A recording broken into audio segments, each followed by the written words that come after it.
Good evening, everybody. We'll give it some time to let people log on. It's really dark here. 7 o'clock my time. I know at home it's just about 5.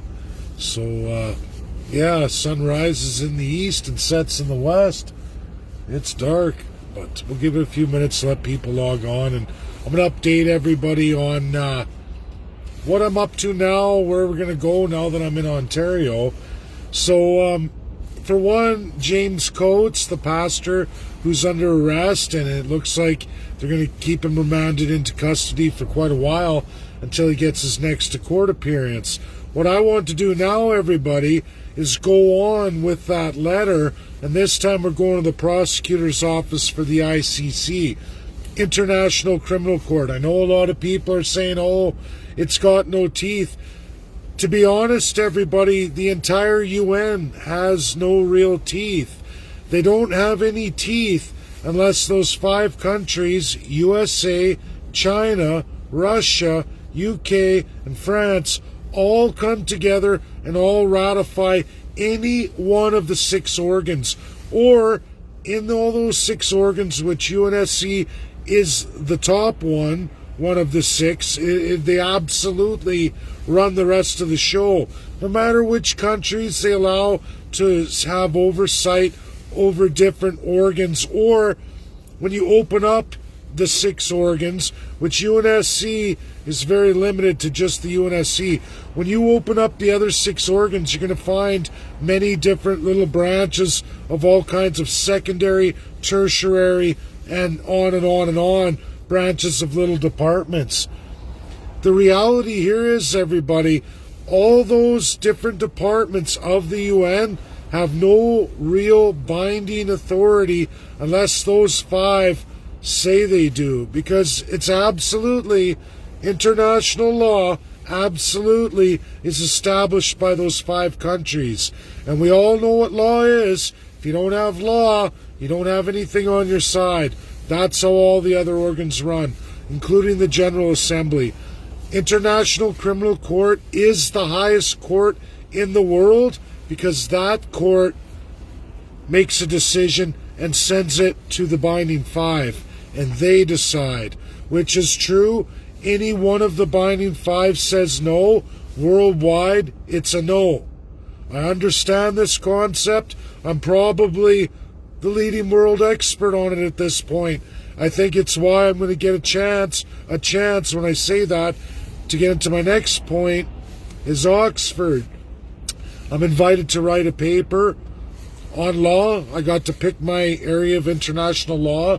They give suggestions, very broad. It's an opportunity for me to get in there. I'm not a great writer. I think a lot of you, my followers, know that. So many of you have reached out to give me a hand. I appreciate that. Several are English majors and English teachers. So don't be offended, everybody. I've already kind of short-listed it down to 2 English teachers. Both have great stats, and I'm probably going to go with those 2, okay? Don't be offended at all. It's just limited time. I have to write between 10,000 and 12,000 words.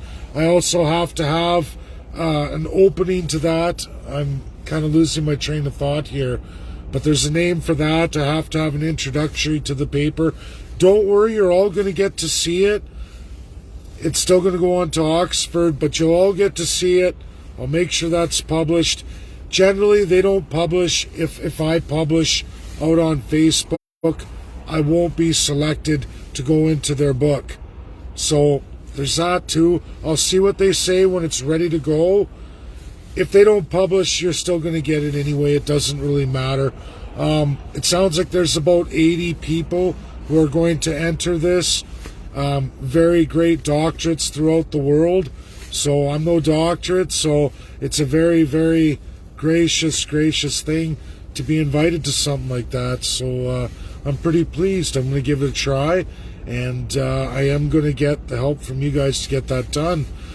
With Pastor Coates and what's happened here, the challenge I want to do, we're going to get back into that now.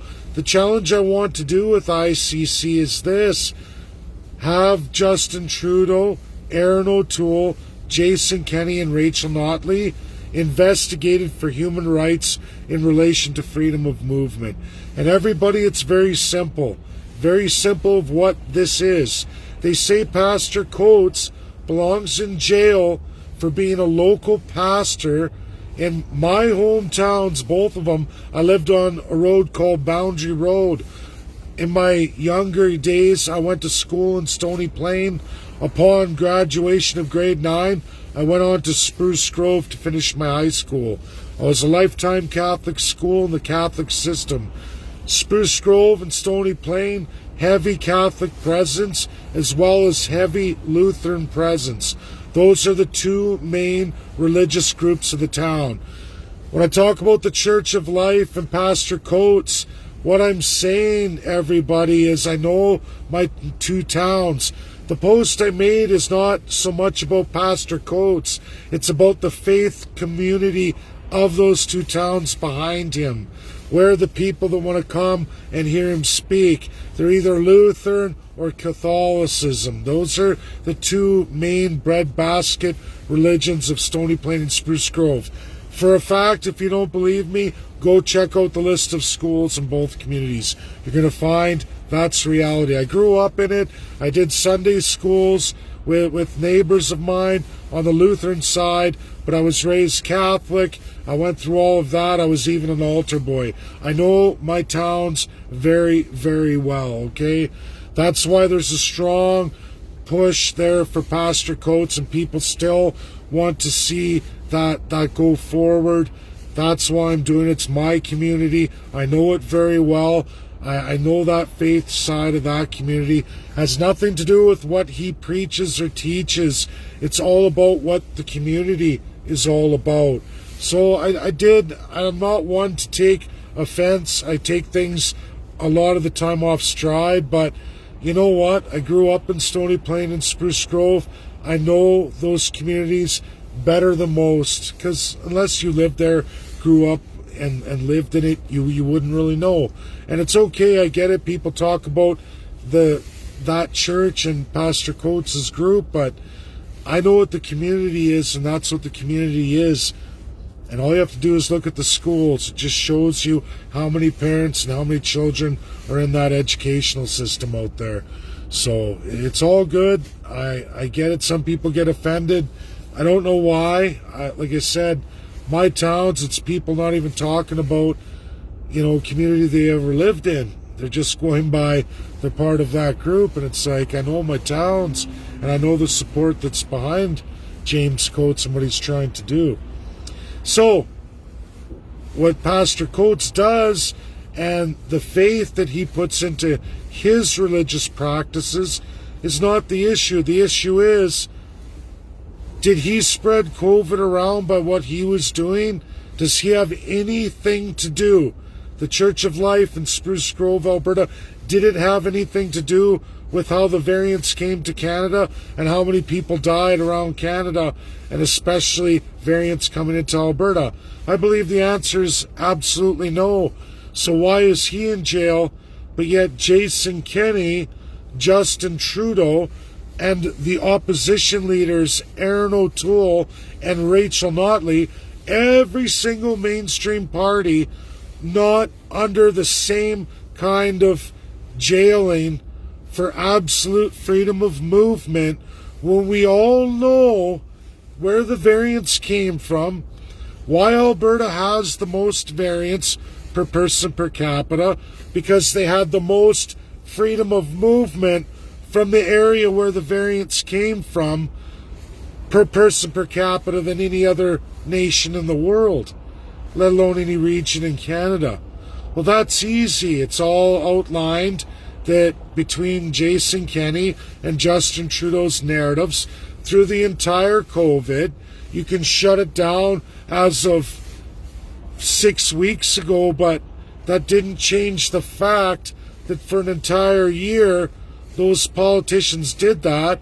The absolute official opposition leaders, federally and provincially for Alberta, said nothing, condemned all religions, all kinds of other charter rights, but they kept freedom of movement, which was the absolute way COVID came here, absolutely proven where the variants come from, was kept up all the way to near the end of December of 2020, just little under 2 months ago.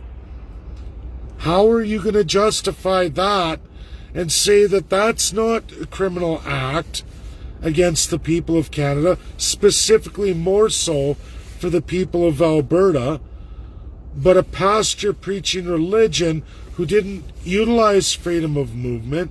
He stayed within his faith community.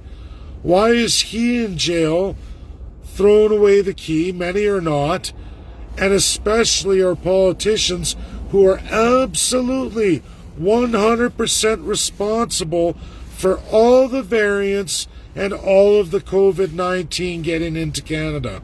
Literally. The exhibits are here, everybody. Literally hundreds of exhibits.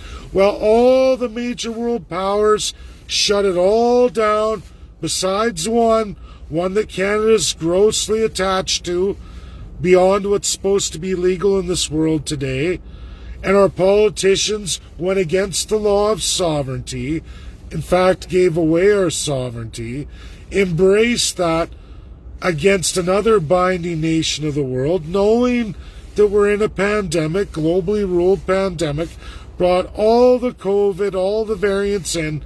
They're not in jail, but a pastor preaching religion and faith in a community of faith is in jail as an example under no real criminal code. What does that all tell you? This isn't about what's right or wrong or who did the worst. It's about human rights.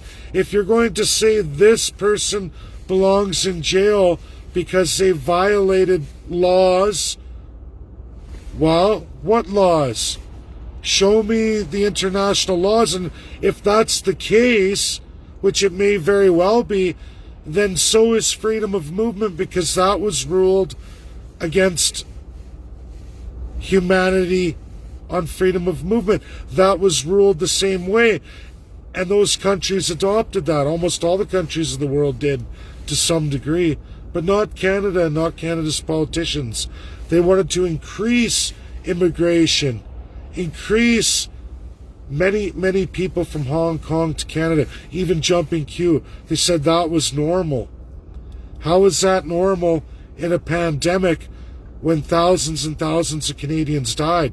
Who killed all the Canadians? Where did COVID come from? Where did the variants come from? Who brought them here? Your government did. That's what we have to get to the ICC. Now, ICC, like many other UN organizations, only has authority when all 5 countries say it has authority. That's the world. It's been the world since the end of World War II. I'm going to be writing this paper. A lot of you, my followers, know what I talk about, but now we're going to get that to Oxford before month's end. I'm going to make sure that's in. A one-of-a-kind paper no one's ever bothered to write ever. Maybe I'm fortunate if they select it. Maybe I am, but I think it's important and the world should know. Even if I'm not selected, you're all going to get a copy of it, and you're all going to get to read it. The other part of what's going on is that now that I'm in Ontario, today I got to meet everybody in orientation. I got lots of, mostly men, because it's a trade and it's a nuclear plant. We got lots of men here, and I got people from every province here, and I talked to guys from Winnipeg, so they're absolutely going to sign on. And we got New Brunswick, we got Nova Scotia, and Ontario. So I'm going to get those sign-up sheets done. I'm going to cover all the provinces I need. I still will have to go to Quebec, and I'm going to have to still tour Ontario. But the more provinces we get, the better. And it's all positive. Canadian Constitutionalist Party. It's coming, guys. I'm going to get it done. I always get things done. What I say I'm going to do, I do it. And I'm living proof of that as I sit here in Ontario. And I've got this job at the nuclear plant, and I'm going to get it done. From there, we'll go into EDAs and all of it. And we'll have all kinds of things done. You'll see the party board. The party's going to remain in Edmonton, even though I will travel back and forth. I'm going to be here for several months before I do that. Look for me to come back to Edmonton, Alberta in May. I'll take some time off, my daughter's birthday, and I'll be there to hook up with everybody. And I think by that time we will be officially announcing the Canadian Constitutionalist Party, or at least very, very close to it, or at least in the process of the registration with Elections Canada. That's where I see us in May. So that's my video today. Get it shared out, everybody. Share, share, share. Important stuff here. Like I said, nothing has teeth unless the five say it has teeth. We watched International Criminal Court, one prosecutor get just decimated by Donald Trump. That has actually hurt this James Coates presentation, because I promise you, had we had the African prosecutor, she likely would have taken the case. But Donald Trump had serious sanctions and personal attacks placed on her. It's insane. The more things are coming to light post Donald Trump, it's really upsetting me. It seems like December Donald Trump broke. He went unconstitutional in the U.S. I said that before. A lot of people don't want to hear that. But more and more, it's really coming out that he was turning into a tyrant. And I don't know why. I don't know where that came from. Did they break him in November? Was that the straw that broke the back? Or, is he just that kind of president and it came to light? I don't know. It's disappointing for sure. I know he ruined me with UNSC, with Kelly Knight Craft, and she's on my Twitter, and I mean, she wasn't able to sit for our reading of our last letter, and, post that we're friends now, but that's how presidents can be. What will Joe Biden be like? I don't know. I guess we're going to find out. We're going to see what happens with this new prosecutor who's from the UK. That's a little bit troublesome. I'm not accusing the UK of anything, but they did freedom of movement too. So my issue is going to be, can we trust a prosecutor trying to go against Canadians, politicians who did freedom of movement when UK did it too? It's hard to say, and then sometimes you wonder, how fair is the world we live in? I don't know. All we can do is try. I know the other prosecutor, their office has said, nope, we're not taking any more cases. They're on their last case. She's out here in June, which is too bad. She was lead prosecutor for the International Criminal Court for many years. Did a really good job, and she started sniffing around the USA, and they smacked her down, which is a little strange for me considering the US is a binding 5 member. That's why I don't know why Donald Trump would respond that way, but he did, and it is what it is, I guess. So thanks everybody. That's my video tonight. I'm still pretty tired as I adjust to the time change, and I'm still trying to get used to my driving. Have to balance how much I write a night too and give that time. So we're going to leave this video as that. Share, share, share. We're not done yet. We're going to go through all of it and see where we get. Bye now.